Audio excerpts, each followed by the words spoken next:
Bienvenidos a todos al primer encuentro intergeneracional de árbitros creado por la Fundación Canaria de la Unión Deportiva Las Palmas, además que pertenece al proyecto Al Golpito. Y como no, le tengo que agradecer al Comité Técnico de Árbitros de la Federación Interinsular de Fútbol de Las Palmas, porque gracias a ellos estamos muy bien rodeados, porque tengo la presencia de 4 árbitros de generaciones totalmente diferentes a los que voy a ir presentando. El primero de ellos, Carmelo Rodríguez Martel, que fue árbitro de Primera División durante 7 temporadas. Muy buenas, ¿cómo estás, Carmelo? Hola, muy bien, muchas gracias y sobre todo agradecido por invitarme, la verdad que me ha hecho mucha ilusión. Vamos a hablar mucho de arbitraje, además de los tiempos de antes y de los tiempos de ahora. Pues encantado. Y vamos a continuar porque también tenemos a Víctor López a mi izquierda, Víctor López Gómez, árbitro de la Liga Desafío. Muy buenas, ¿cómo estás? Pues muy buenas, pues aquí encantadísimo de que se visualice un poquito más un estamento de los que también queremos disfrutar del fútbol como todo el resto de las personas. Hablando además de mucha inclusión. Sí, exactamente. Visualización e inclusión porque al final todos estamos en este mundo y todos queremos participar en lo mismo en la medida de nuestras capacidades. Y al lado de Víctor López está también Daniel Prat, árbitro de fútbol en Primera Red. Muy buenas, Daniel, ¿cómo estás? Muy buenas, Carla. Pues aquí disfrutando de la compañía de mis compañeros. Árbitro en activo ahora mismo. Exactamente, sí, sí. De hecho, estamos todos los fines prácticamente en la península. Ahora parece que va a haber una modificación en cuanto a la territorialidad por parte del comité de árbitros. Antes no podíamos arbitrar en nuestra comunidad autónoma, parece que ahora vamos a empezar a hacerlo.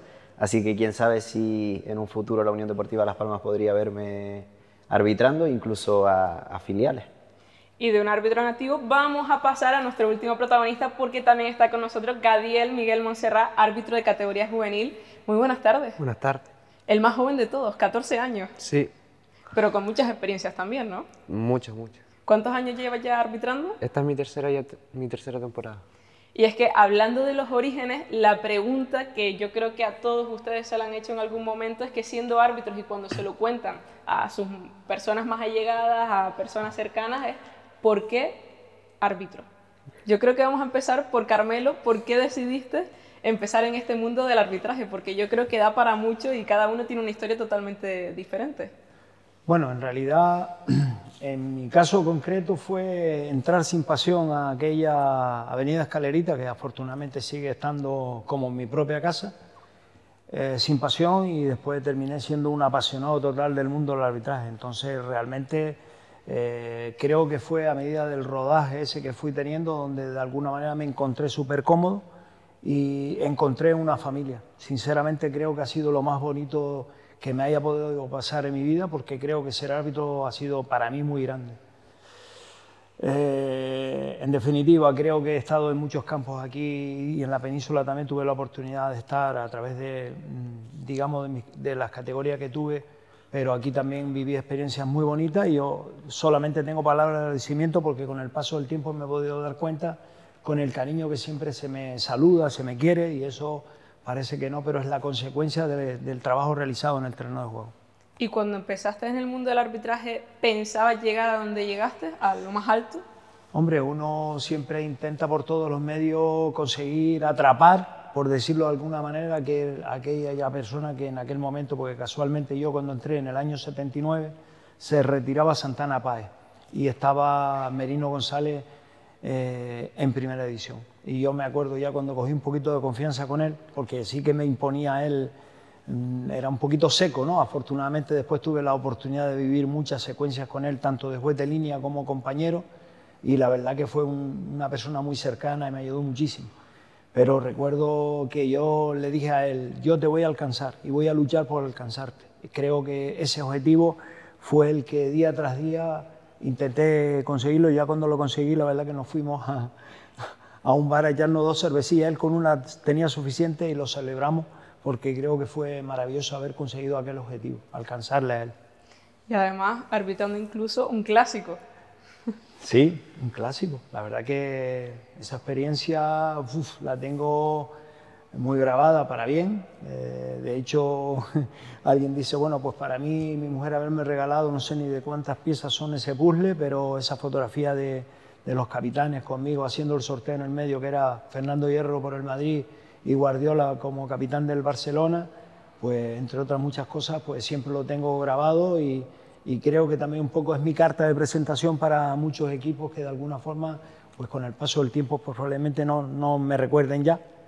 Y que, como yo le dije antes al compañero que tengo a mi derecha, ¿no? Eres un chaval que con 14 años decides, llevas 3 años ya, pero con esa edad decides dar el paso adelante de estar en compañía de nosotros, pues imagínate, yo me siento, como digo yo, súper agradecido a que los chavales tengan esa posibilidad de estar en compañía de esta buena familia que es la organización arbitral.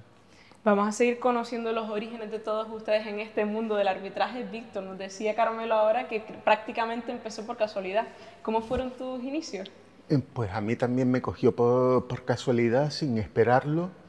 Yo estaba en una liga interna de entre los centros de día de rehabilitación psicosocial de Las Palmas y para ayudar a los monitores, justamente uno de ellos estaba sacándose el título de árbitro profesional y ha sido un árbitro profesional y ha pitado en segunda división y siempre le estaré eternamente agradecido a Raico el haberme dado la oportunidad de ayudarlo con el trabajo de arbitrar algunos de esos partidos que él no daba abasto con todo.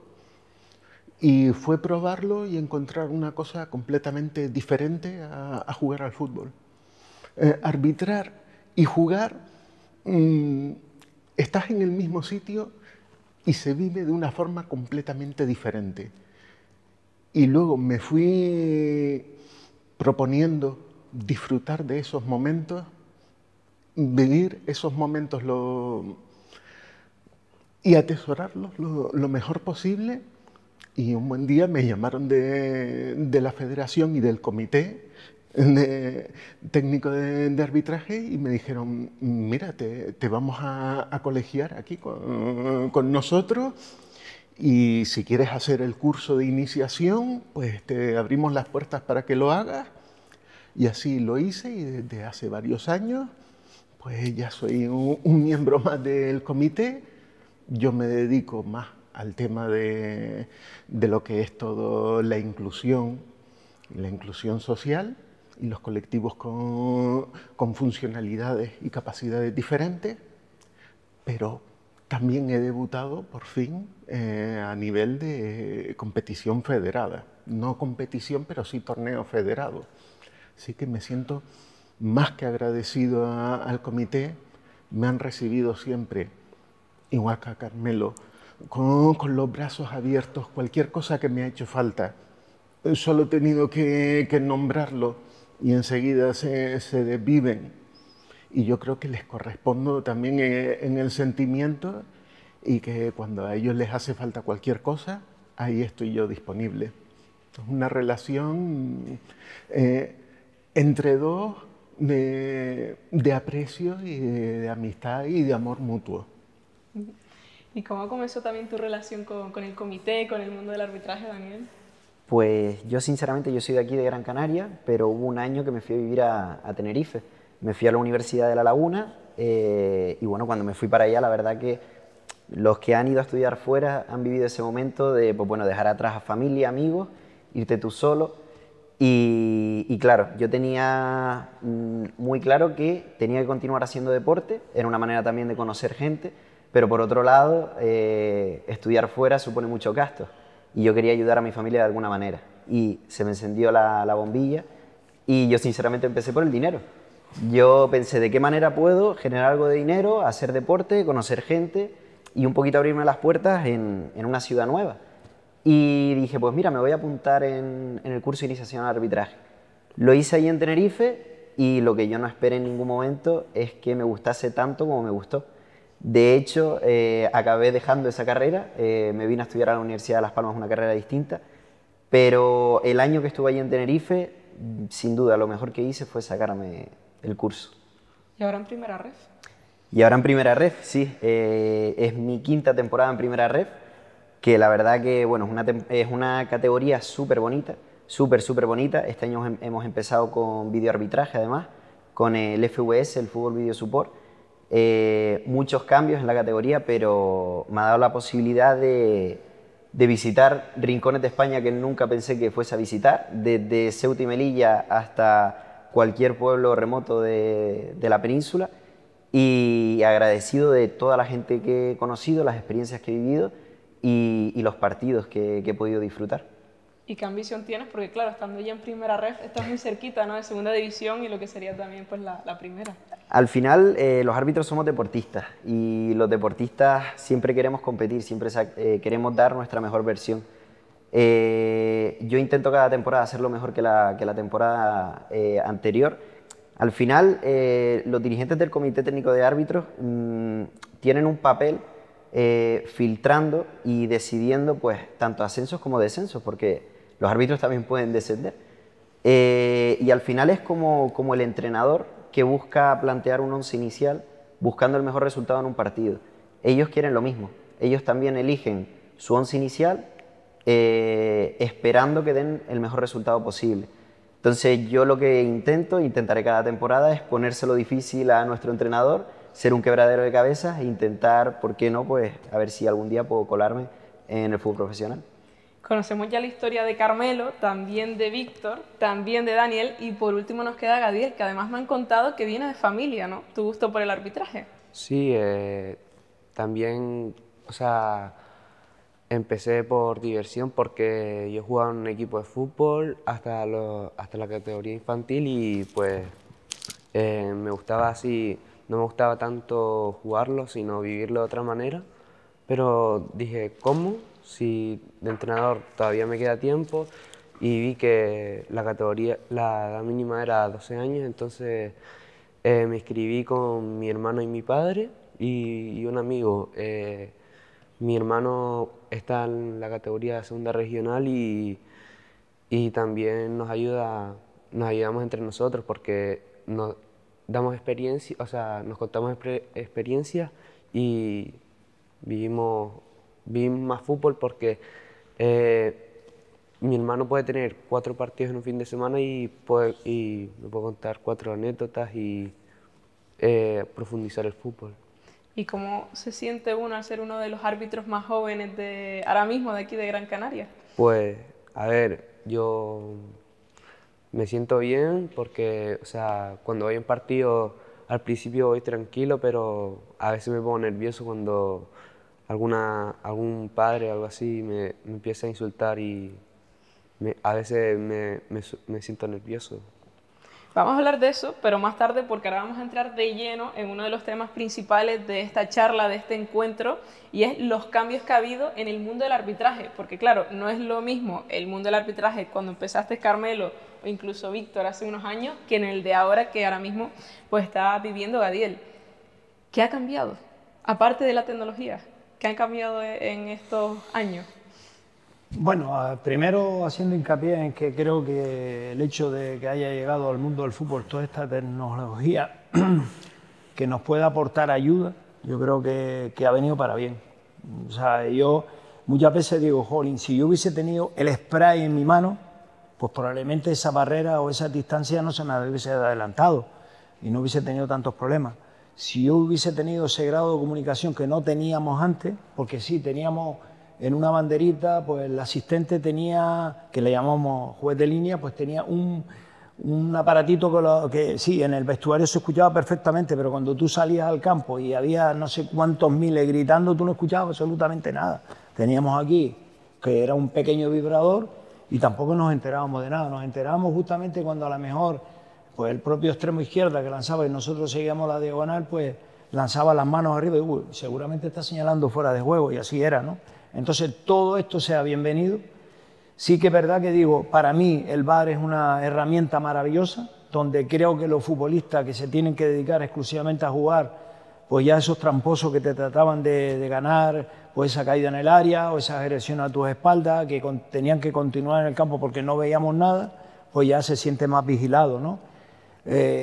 Creo, para mí, que ha sido un acierto total y absoluto, sobre todo en cuanto a la designación del árbitro de primera división, que no debería de estar en el VAR, siendo árbitro en activo de primera división, debería dedicarse exclusivamente a arbitrar, porque de hecho creo que hubo una prueba más que evidente el año pasado, que fue un Real Madrid-Almería, donde las decisiones o la información que se le dio al árbitro fue en contra de un equipo determinado y lamentablemente ese árbitro que estaba en el VAR ya no pudo ser designado ni en el Madrid ni en el Almería. Entiendo que debe de estar, pues lo que está pasando ahora, digamos que estén lo suficientemente preparados para poder trabajar en esa herramienta y que no participe tanto. Yo creo que participar tanto al mundo del fútbol está siendo un tremendo error. Pero sí que es verdad que esa pelota que traspasa la línea de gol de manera correcta tiene que verla, tiene que decidir gol. Entonces hay que llegar a poder ayudarle lo máximo posible. Por lo tanto, como resumen final diría que es una herramienta maravillosa que han llegado al mundo del fútbol y que creo que poquito a poco se está tratando de corregir determinadas situaciones para la mejora. Y como ven ustedes, Víctor, Gadiel, Daniel, la llegada de la tecnología al mundo del fútbol, más allá de que no lo estén utilizando en el caso de Víctor y Gadiel, y en tu caso, Daniel, ahora con el FVS que nos estabas contando antes. Sí, yo creo que la principal novedad que nos ha traído la tecnología es que nos hemos dado cuenta de que nos podemos equivocar también viendo la televisión, que yo creo que es algo que a la gente no le entra en la cabeza, pero hay que verse en ese momento de tensión con pocos segundos para decidir, también viendo la pantalla. Bueno, al final yo no estoy usando el VAR propiamente, la diferencia entre el FVS y el VAR es que el VAR tiene a una persona específica, a un árbitro, que está todo el rato viendo el partido. Entonces, si esa persona que está en la sala VAR, el VAR, ve algo, comunica con el árbitro. En cambio, en primera ref, el FVS otorga esa responsabilidad a los entrenadores de los equipos. Los entrenadores de los equipos tienen 2 challenges cada uno para solicitar la revisión de jugadas concretas dentro de unos supuestos, que son los mismos del VAR. Confusión de identidad, roja directa, gol no gol o penalti no penalti. Entonces, ahora incluso los propios entrenadores se están dando cuenta de decir ellos, buah, pues yo solicité este challenge y después lo he visto en televisión y he dicho, uff, pues no es tan sencillo como parece. Entonces, sí es verdad que todavía está en fase de prueba porque llevamos un mes de competición, pero yo creo que la aceptación está siendo buena y va a suponer un cambio. De hecho, bueno, apunten el nombre porque yo creo que en el futuro lo que tendremos será una combinación entre VAR y FVS, pero también es una manera de hacer partícipes a los equipos de nuestro trabajo, del arbitraje, y que ellos sientan que pueden decir, oye, yo creo que te estás equivocando, por favor, revisa esta jugada porque me gustaría tener pues una segunda opinión, o que por lo menos tú tengas la oportunidad de volverlo a ver. Si lo utilizamos con tranquilidad, si nosotros somos capaces de explicar con argumentos a los entrenadores después de ver una jugada por qué hemos tomado esa decisión y tener la humildad también de decir y de reconocer nuestros errores y de decirle al entrenador, oye, pues tiene usted toda la razón, me he equivocado, cambio mi decisión.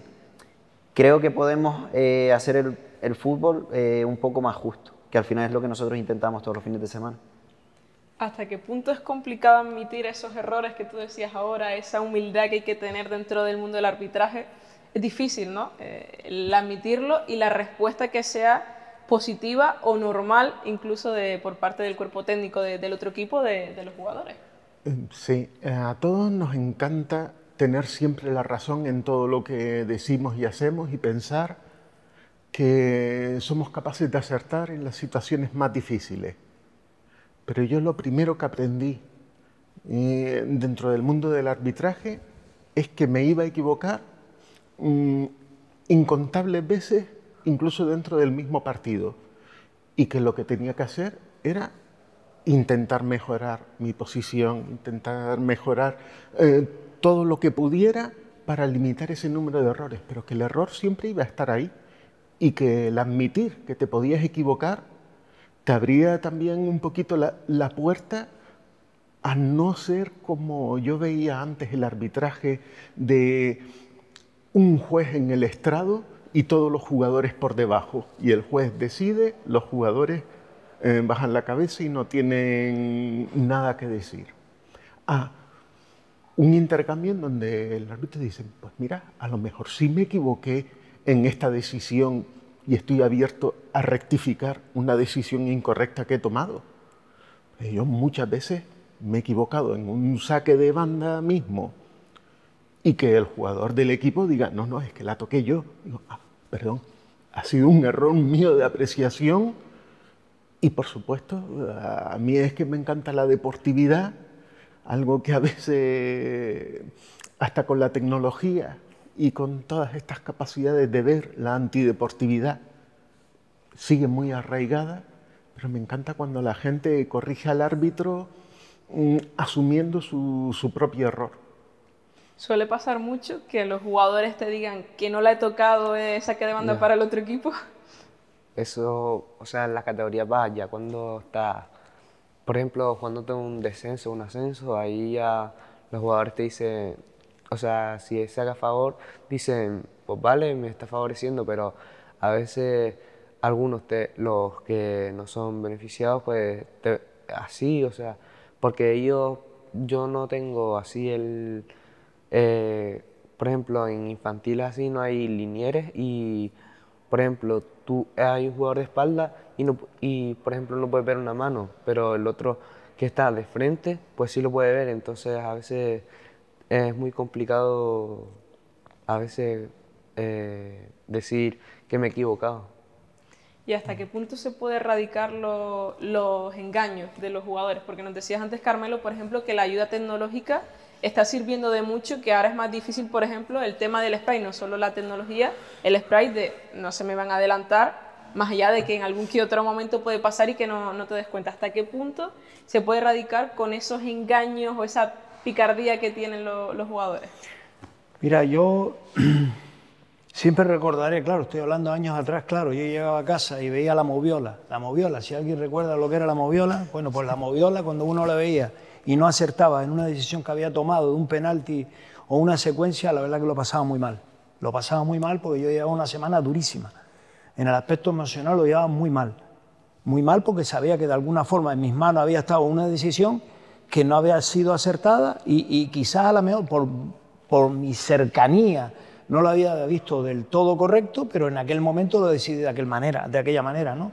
Hoy en día, afortunadamente, el VAR o el BOR, como pues te está dando la posibilidad de rectificar, como él acaba de comentar. Oye, afortunadamente también en la primera ref, pues llega la posibilidad de que los entrenadores tengan la posibilidad de poder seleccionar situaciones donde encima no es que me vayan a ayudar, es que van a reconocer que yo como ser humano tengo derecho a equivocarme, porque en el mundo del fútbol, en ocasiones, muchas veces a lo mejor la inmensa mayoría de los futbolistas eran jugadores muy cercanos, ¿vale? Pero sí que es verdad que habían otros jugadores, yo me acuerdo de la época mía, un caso de Stoichkov, era un futbolista que, madre mía, tenías que tener una paciencia con él tremenda y una psicología tremenda, con otros no hacían ni siquiera falta, ¿vale? Pero también es verdad que yo muchas veces, pues a lo mejor arrancaba un poco esto de balsequillero que tengo, le decía, cállate que tú acabas de tener 2 fallos terribles y sin embargo no me meto contigo para nada, ¿no? Entonces, claro, como dice el chaval, ese futbolista que está de espalda y el otro está de frente, a que el de frente, si fue mano, no te va a decir que fue mano. ¿Me entiendes lo que te quiero decir? No te está ayudando en nada. Entonces, claro, yo particularmente creo que todo esto, que el futbolista se sienta vigilado, va a venir muy bien, porque ya veíamos muchas secuencias de futbolistas tramposos y que estaban jugando aún en el campo, y no es justo. Vale, pues yo recuerdo situaciones de mi compañero que está haciendo, gracias a Dios, maravillosos años, que es el caso de Alejandro, que hubo secuencias con el Betis, creo que fueron 2, donde el balón traspasó la línea de gol y no tuvo la fortuna de verlo porque era complicado, y más para un asistente, independientemente que esté, es complicadísimo. Entonces hoy en día, afortunadamente, esa situación ha mejorado y todo lo que ha llegado en ayuda de ellos. Y más allá de la llegada del VAR, todavía sigue habiendo acciones con variedad de opiniones. ¿Por qué? Porque hay casos donde está la famosa frase o palabra que se utiliza últimamente, la interpretación del árbitro.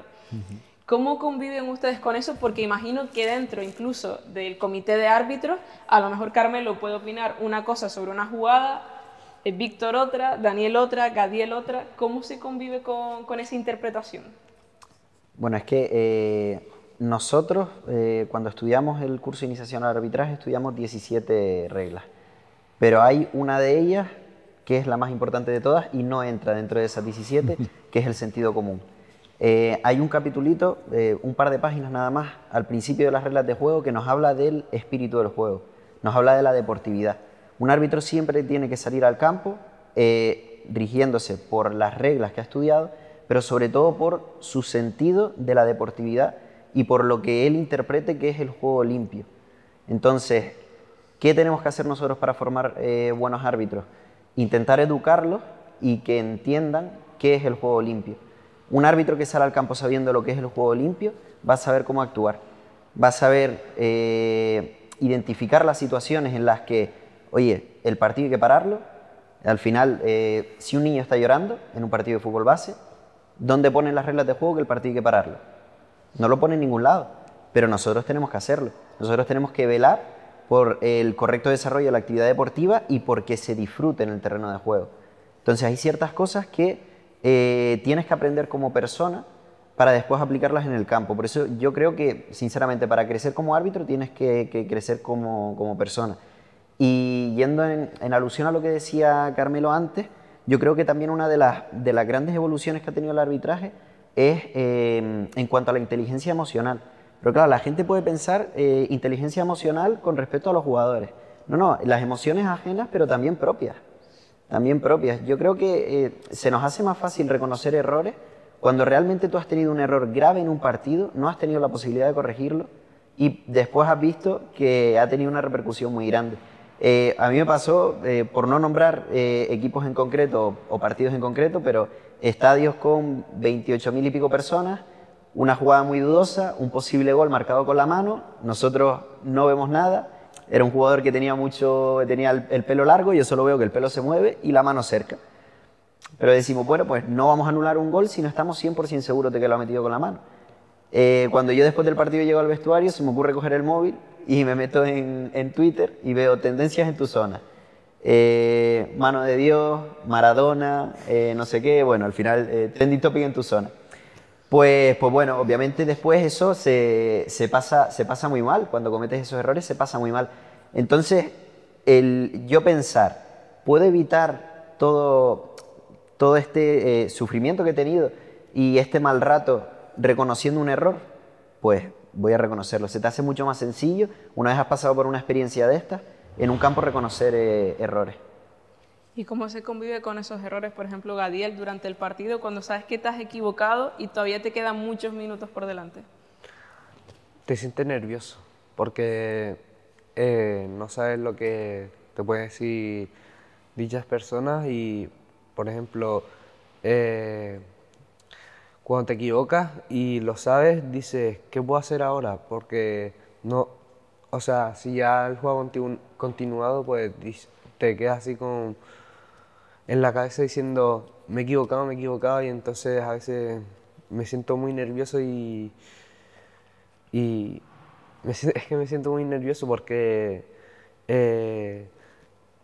no es como decir la palabra, pero es como un trauma porque después, por ejemplo, te quedan 20 minutos y vas a estar todo el rato con la jugada y no vas a estar atento en el campo. ¿Y algo? Sí, pero yo te diría que en ese caso tienes que aprender a vivir un partido. Esto no es copia de una frase que ha dicho un entrenador muy famoso, sino algo que antes de que esa persona fuera entrenador yo decía, lo tienes que vivir dividido en jugadas. El partido es una jugada y después viene la siguiente jugada. Lo que pasó en la jugada anterior, sí, te equivocaste, ¿vale? Simplemente te tiene que servir para decir, bueno, voy a estar un poquito más atento y voy a luchar contra mi tentación interior, que siempre queremos compensar nuestro fallo. Si hemos perjudicado a un equipo, queremos beneficiarlo a la próxima, y esa es nuestra gran tentación y el peor error que podemos cometer. Pero si somos capaces de dividir el partido en la jugada que está en curso, estoy en esta jugada, lo que pité hace 30 minutos, pitado está, me sentiré mal después del partido y pensaré cómo puedo mejorar para no hacerlo de nuevo la próxima vez. Te digo, libérate de ese nerviosismo y de esa presión, simplemente pensando, estoy en esta jugada, ahora, que se vayan todos los pensamientos, dónde está el balón y dónde están los jugadores. A mí siempre me decían, Gadiel, que no importa que te pongas nervioso en un partido, no importa.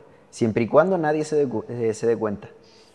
Al final, tú puedes estar muy nervioso, pero si tú eres capaz de disimular y que nadie se dé cuenta de que estás nervioso, el partido va a ir bien y los nervios se te van a acabar pasando. ¿Y cómo conviven con el ruido exterior, ya que estamos hablando de esta parte humana del árbitro que en el día a día quizás no se tiene tan en cuenta, ¿no? Ya sea pues con insultos recibidos por parte de la grada, ¿cómo se convive con ese ruido o incluso del propio cuerpo técnico que tienes en los banquillos? Bueno, yo quisiera puntualizar sobre lo anterior, ¿no? Creo que nuestro colectivo merece, no sé, un agradecimiento enorme por mi parte, a nivel personal, pero también quiero rescatar la posibilidad de que es verdad que hoy en día, digamos, nuestra situación que hay de designaciones arbitrales, terminar un partido, ir al otro, al otro, al otro, y es sacar la competición adelante, ¿no?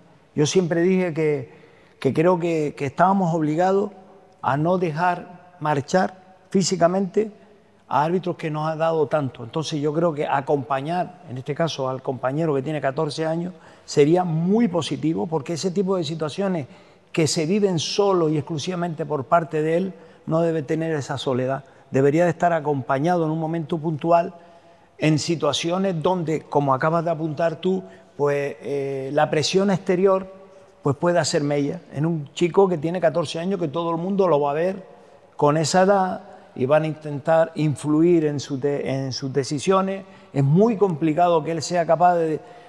Evidentemente es fácil decir, bueno, si me equivoqué no voy a equivocarme otra vez de nuevo, admitiendo mi error, compensando a la otra. No, no, en absoluto, todo lo contrario. Pero eso, a base del rodaje, evidentemente él va a estar a una altura donde año tras año va a mejorar. Pero eso necesita algo de tiempo. Pero para mí necesita compañía. Creo que el colectivo arbitral debería de tener a los excompañeros próximos a las designaciones arbitrales de determinados compañeros que necesitan presencia de compañeros donde realmente les vaya a servir como ayuda. Y yo estoy convencido que probablemente en compañía de él, que pueda estar yo, es una opinión muy personal y le voy a decir clara. Yo creo que él va a sentirse mucho más arropado. Él me conoce ahora por primera vez, pero seguramente mucha gente que está alrededor de ese partido me conocen a mí. Y yo no voy a influir para nada en el toque de silbato de él, pero probablemente él va a estar mucho más cercano a la posibilidad de acertar y de estar tranquilo. Que creo que nuestro colectivo arbitral merece que nosotros no estemos tan distantes. Creo que nosotros merecemos estar cercanos al colectivo arbitral. Esa es mi opinión personal. Porque desgraciadamente hoy en día es que escuchas que un árbitro puede tener perfectamente 4 o 5 designaciones en el fin de semana. Eso es asombroso. ¿Me entiendes? Eso al final es muy complicado de llevar adelante, claro, porque queremos sacar la competición, pero un padre va a ver a su hijo y va a estar ahí, como te diría yo, 80 minutos, 90 minutos, a muerte ¿con quién? Con un chaval que ya llega al quinto partido y llega agotadísimo. ¿Es cierto o no es cierto? ¿Es así? Estoy de acuerdo, Carmelo. Al final, todo esto viene del problema que tenemos con encontrar nuevos árbitros. Empujar a la gente a que pruebe el curso de iniciación al arbitraje y se inicie en este mundillo. Al final, son pocos los que se atreven. Por suerte, de los que se atreven, prácticamente todos se quedan, porque al final esto es muy bonito. El arbitraje es algo muy, muy bonito. Y bueno, yo tengo la suerte de ser instructor del curso de iniciación al arbitraje y sí es verdad que intentamos acompañar a los chavales, sobre todo en sus primeros partidos. El problema es que yo también, al ser árbitro en activo y al estar los fines de semana en la península, pues me veo condicionado. Hay muchos fines de semana que no puedo, que me encantaría, pero no puedo. Y yo creo que sería una gran solución y por mi parte la anoto para comunicarla dentro del comité, porque que árbitros que ya no están en activo, árbitros veteranos que puedan aportar su experiencia, acompañar a los nuevos y además darles ese apoyo emocional, porque yo creo que al principio, aparte de corregirles en sus aciertos, reforzar sus errores, yo creo que el apoyo emocional es la clave.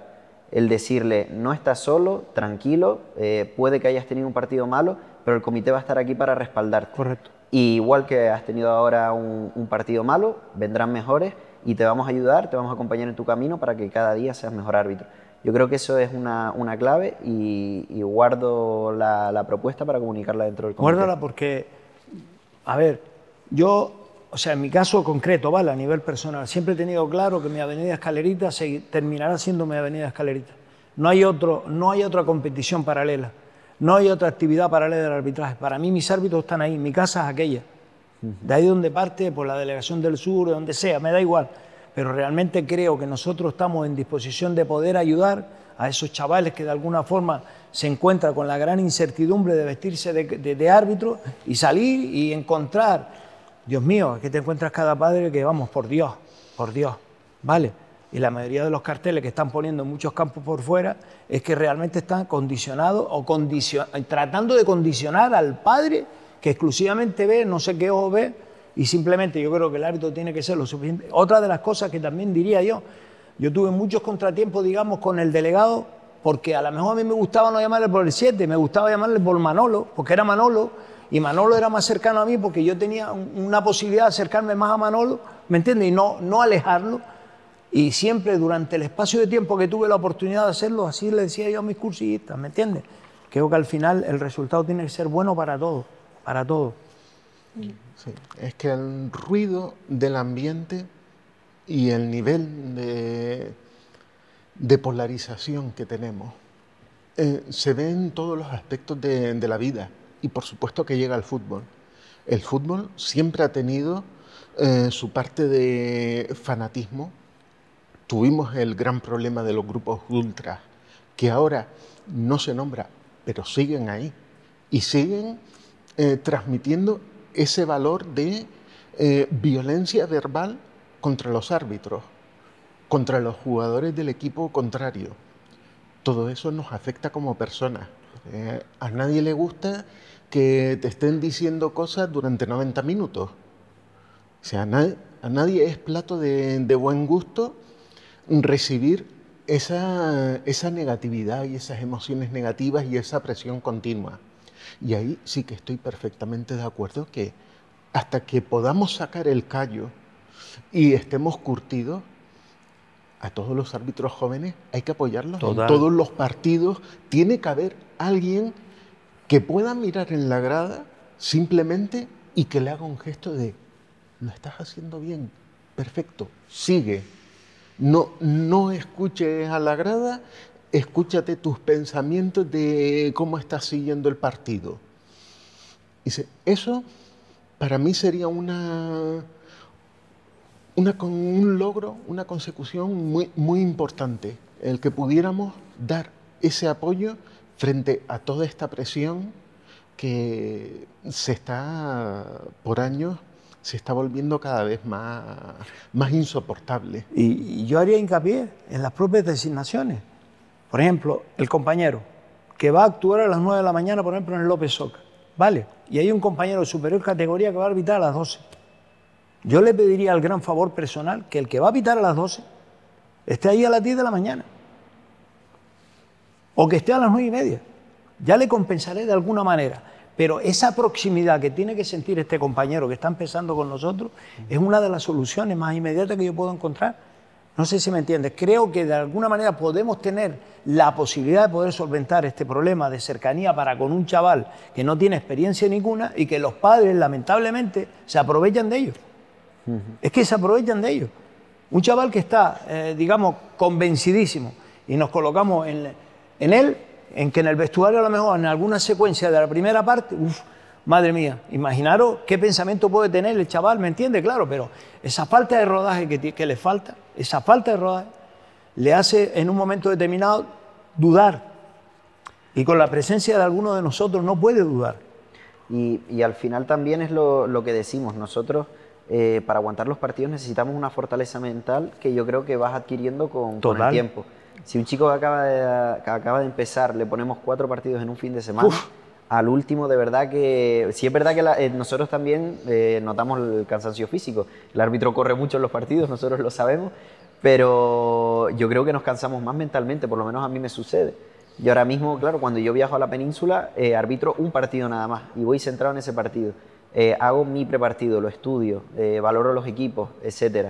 Claro, si tuviese 4... es muy complicado, es muy complicado. Y lo peor de todo, si tienes un error en el primer partido o se te complica el primer partido, tienes que ser muy fuerte de mente para afrontar los otros 3, Sí, sí, porque no tienes descanso. es así. Y no puedes llamar y decir que no vas porque al final, ¿qué pasa? Entonces suspendemos el partido. Claro, ¿de qué manera explicas tú? No, es que no quiero afrontar esta designación o yo no soy capaz de ir a este partido porque mentalmente me encuentro agotado. Es algo muy, muy difícil, muy difícil. Imagino que con el paso de los partidos, Gadiel, vas controlando un poco más las situaciones, más allá que hay otras que son muy difíciles de controlar, ¿no? Sí, al principio suele ir como un instructor que me ayuda, pero ya con el paso del tiempo ya como le coge el ritmo, también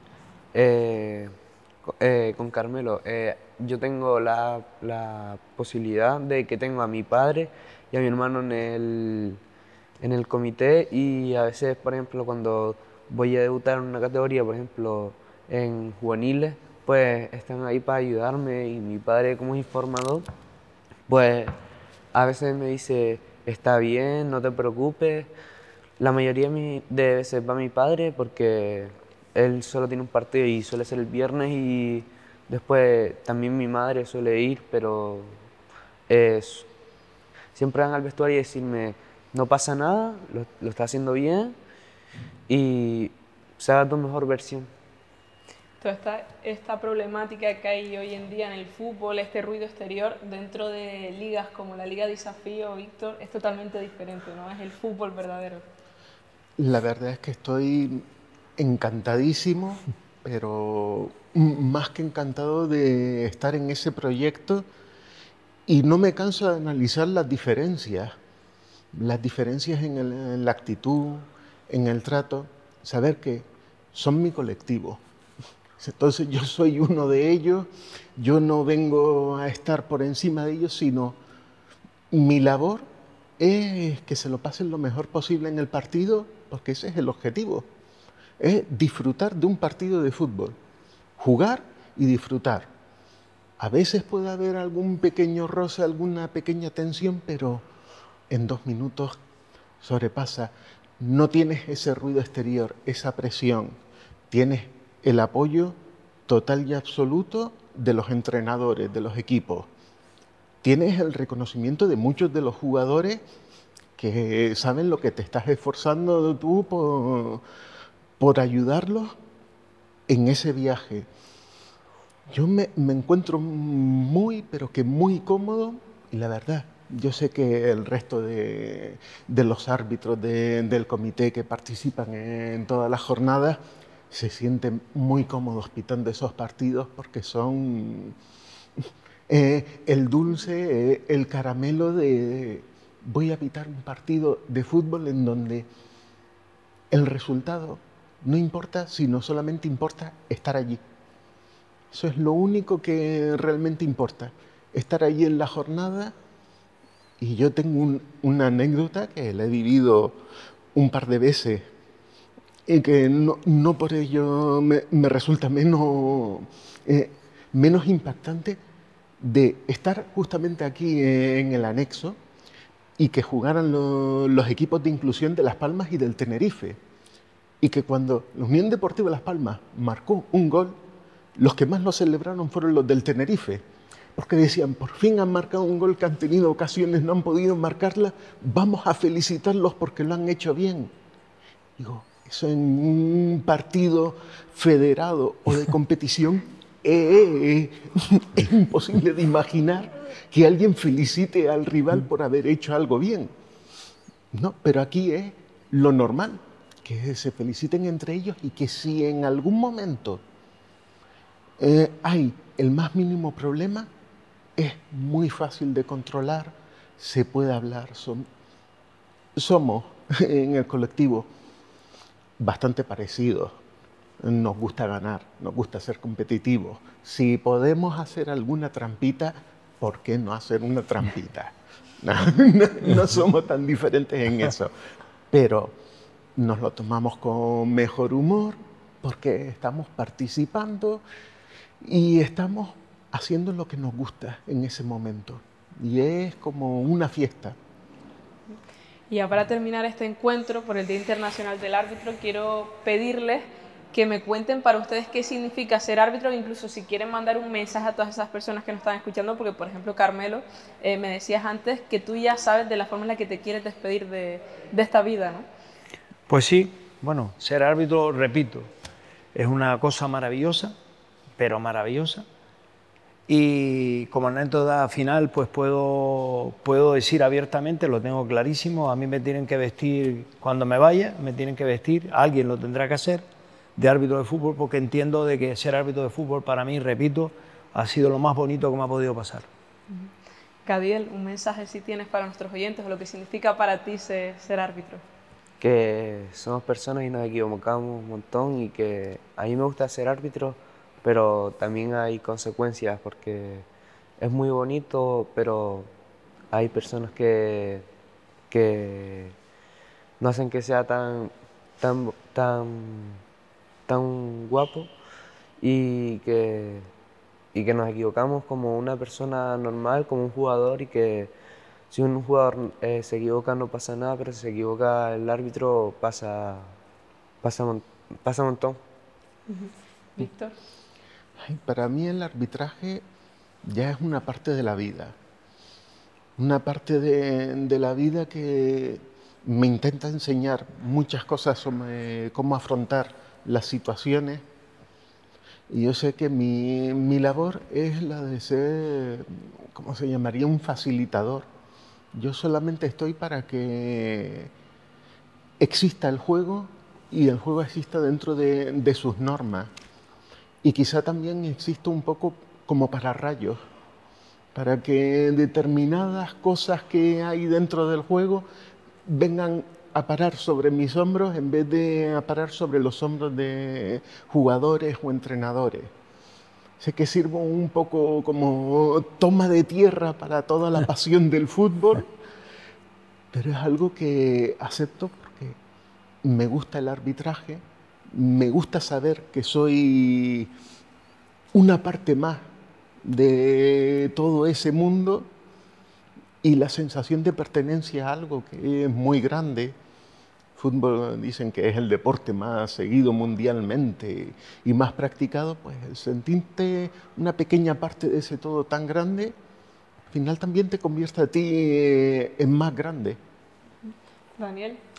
Yo aprovecharía para mandarle un mensaje al mundo del fútbol, para decirles que al final todos competimos porque a todos los deportistas siempre queremos llegar, mientras más alto, mejor. Pero tenemos un pequeño problema y es que de los miles de niños que cada día practican fútbol, por desgracia muy poquitos son los que llegan al fútbol profesional o a dedicarse profesionalmente. Le diría al mundo del fútbol que reflexionemos y que pensemos de los miles de niños que por desgracia no llegan a vivir del fútbol, ¿qué se están llevando de todos esos años de práctica deportiva? ¿Y qué queremos que se lleven? ¿Qué queremos que aprendan? Entonces, me quedaría con eso y diría palabras muy bonitas que se han dicho en esta charla, como inclusión, como educación, valores, que yo creo que es el camino, y bueno, y decir que el deporte es la herramienta más poderosa que tenemos para cambiar la sociedad, porque llega a todos lados. Chicos, agradecerles que hayan estado aquí con nosotros en el Estadio de Gran Canaria, en este encuentro intergeneracional de árbitros, Carmelo, Víctor, Daniel, Cadiel, muchas gracias. Y sobre todo, pues agradecerles a ustedes y sobre todo al Comité Técnico de Árbitros, a la Federación Interinsular de Fútbol de Las Palmas por hacer posible este encuentro y, como ya saben, este proyecto que forma parte de Al Golpito, de la Fundación Canaria de la Unión Deportiva Las Palmas.